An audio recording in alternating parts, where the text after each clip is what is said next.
अस्सलाम वालेकुम, आप देख रहे हैं के न्यूज HD। मैं हूं हारिस अली शाह गिलानी। चलते हैं आज की अहम खबरों की तरफ।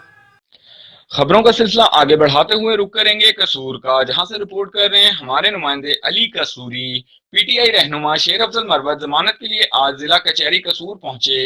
इनके हमरा NA 141 ticket holder Rana Aamir Shahzad Tahir भी मौजूद थे। ज़िमनी इलेक्शन NA 132 की कैंपेन के दौरान खाड़ियां जलसा करने पर FIR दर्ज कर दी गई थी।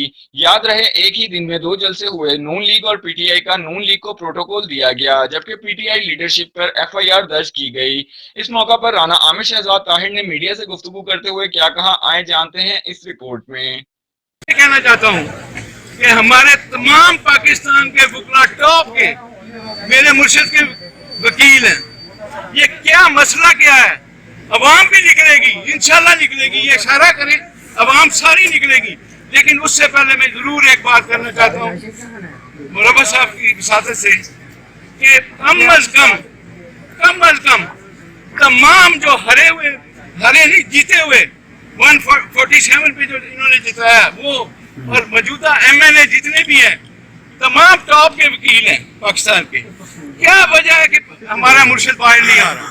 और बेगुनाह हम सब निकलते हैं, पूरा पंजाब निकलेगा, अल्लाह के इंशाल्लाह निकलेगा और इस भाई की क़यादत में निकलेगा। समझ गया कि नहीं? इस भाई की क़यादत में निकलेगा। लेकिन मैं सिर्फ ये चाहता हूँ कि ये भी आए मैदान में, वाले एक दूसरे को हथकड़ियाँ और लगा ले लॉक असेंबली के गेट के बाहर, ये वहाँ पे भूख हड़ताल करें, हम पंजाब पूरे में निकलेंगे। इसमें पता चल जाएगा कौन मुझसे सिंसियर है और कौन गद्दार है। मजीद खबरों और अपडेट्स के लिए हमारे साथ रहिएगा। तब तक के लिए अपना ख्याल रखिएगा। अल्लाह हाफिज।